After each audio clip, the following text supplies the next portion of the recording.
This episode of Hard Knocks Sulphur Springs is brought to you by Nottingham Chrysler Dodge Jeep Ram of Sulphur Springs.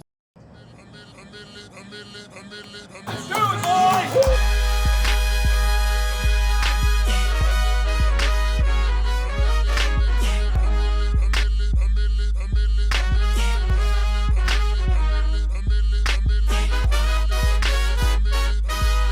Here we go, left hand! Let's go, let's go, let's go, let's go. Get those legs loose. Rocker step, read me. That's it. That's gonna be the timing right there. Kick your hands, face that butt kicks. Ready, go. Whew. Old guys need this too. Oh man, your leg kicks a little. I'm higher than mine, TJ. I'm Brandon Faircloth, athletic director, head football coach. My 5th year at Sulphur Springs. First week's the biggest grind. You have 6 practices in a row.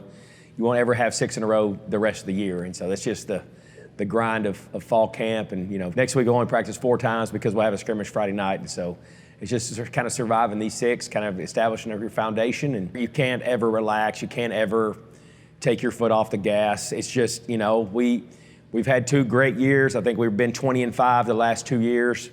And in January, we were up here at 6:30 in the morning for early morning lift. I mean, there's just never a change to the program. We don't want to have a good team. We want to have a good program. And so I still meet with the youth football coaches. Last Saturday, there was 20 of them.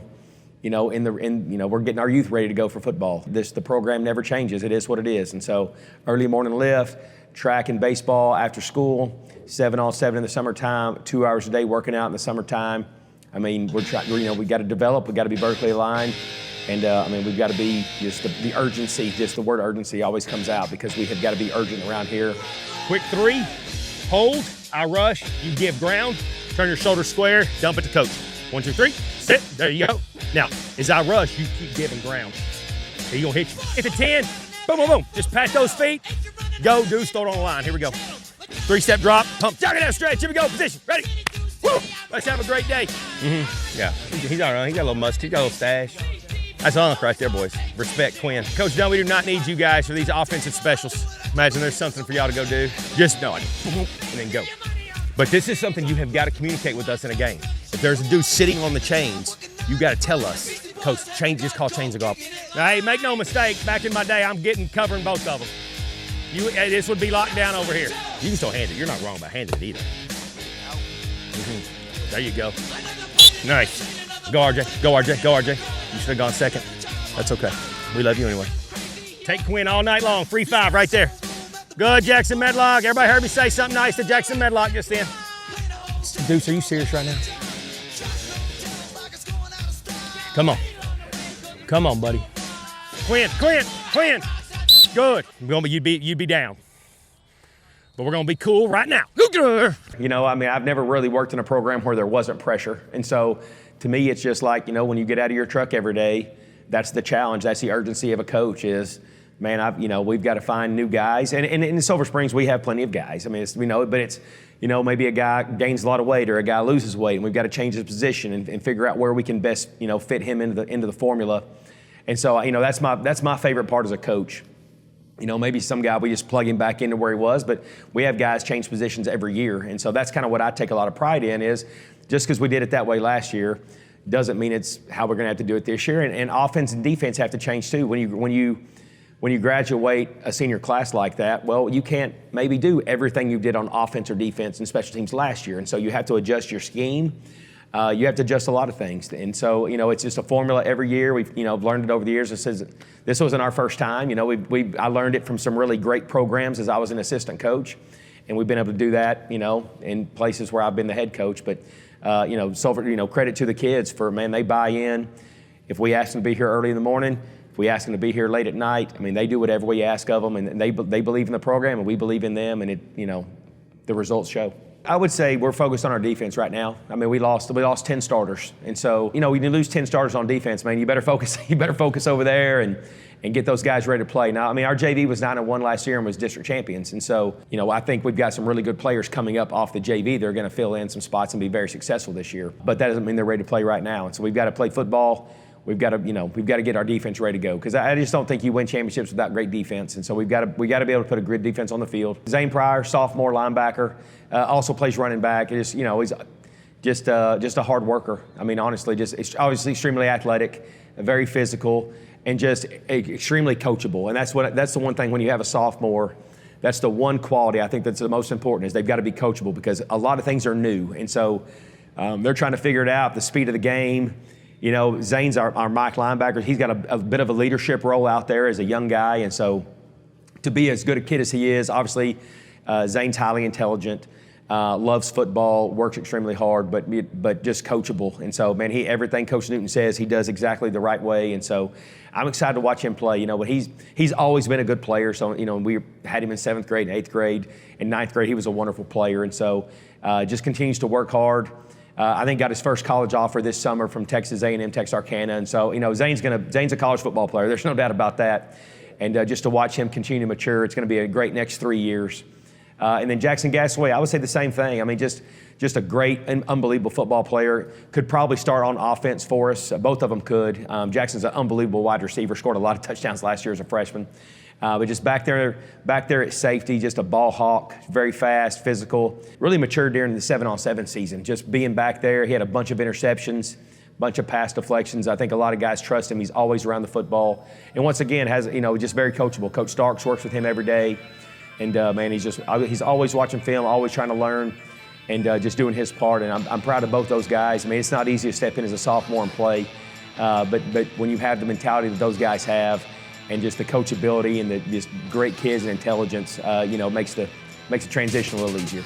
Oh, so this is like the same? Okay. Yes, sir. Yes, sir. Hey, you got 650,000 pesos in the middle, okay? This is a sauna, like, for real. Got water calling my name. Okay. Okay. So, like, as soon as I say go, boom, my eyes come to me and I see the number.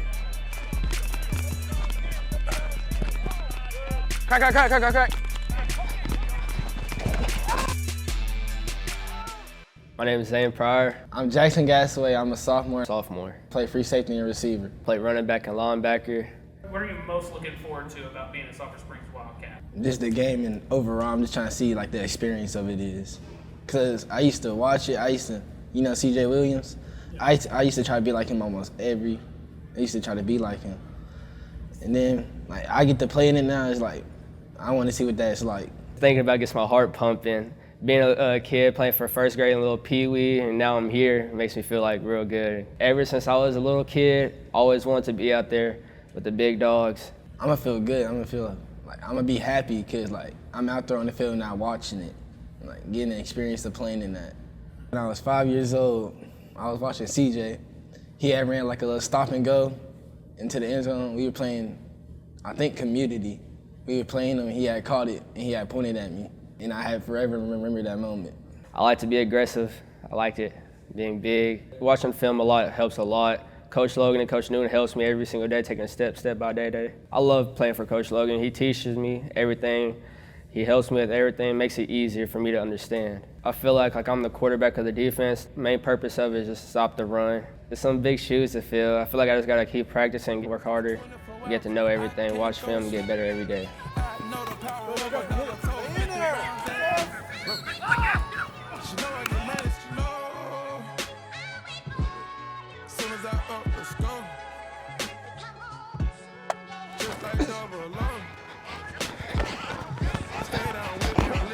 If you're at practice, you may be in a drill. That's how it goes. I want the 7th grader at practice to feel like he's getting better every day. That's our challenge. We want to build confidence in our players. We want to build trust, and we want to continue to develop them. And so, a kid who starts in here with us in 7th grade, man, by the time he's a sophomore or junior, he's played 3 or 4 years. He feels confident. He's played in the same program. He's had the same coaches. And that gives him the best chance to reach his potential. And it helps our program have our best chance to win. You got into the season ranked number 8, I believe. Yeah. Obviously, I know you've coached really good teams who have probably had that in Sure. the past, but just here at Sulphur Springs, we kind of haven't had that yet. Yeah. So how does that change either your job or just things for the program as a whole? It's always, as a coach, it's always easier to give the chip on your shoulder speech, I would say, and the urgency that comes along with that. However, we had our team meeting before fall camp. We've been, the last 4 years, we've been proving them wrong, and so now we're at a point where we got to prove them right. And so I don't know that it really changes anything. It doesn't change anything within our program. Obviously, we've never cared what somebody ranks us, and that's for the fans and Facebook and everything else. But we're still going to have the same practice and work hard every day. But yeah, just what we actually do have some respect now. That means people are maybe talking about us a little more than they have been. But for us, we're just we got to prove them right. We got to go be who they think we are, and so we're spending every day working as hard as we can to achieve that. Really, you kind of forget, the summer gets so monotonous. Workout on Monday, football and workout on Tuesday, workout on Wednesday, football and workout on Thursday. It just gets, it kind of drags along a little bit because once June's over, you don't play 7-on-7 anymore, and so July gets a little bit long. And so to be back out there on the grass in a helmet and shoulder pads, man, it's re-energizing to you. You're like, hey, now we kind of made it through the dog days of summer, and now we're at fall camp. And we have players who love football, and so like I said, we start practice at 7 o'clock, and everybody's out there at 6:45 ready to go. And so, they're enjoying it. We try to make practice fun. We try to have fun at practice and make sure they love being a Wildcat football player. But getting through June and July is not easy all the time. But man, when you get back to August, it's a lot of fun.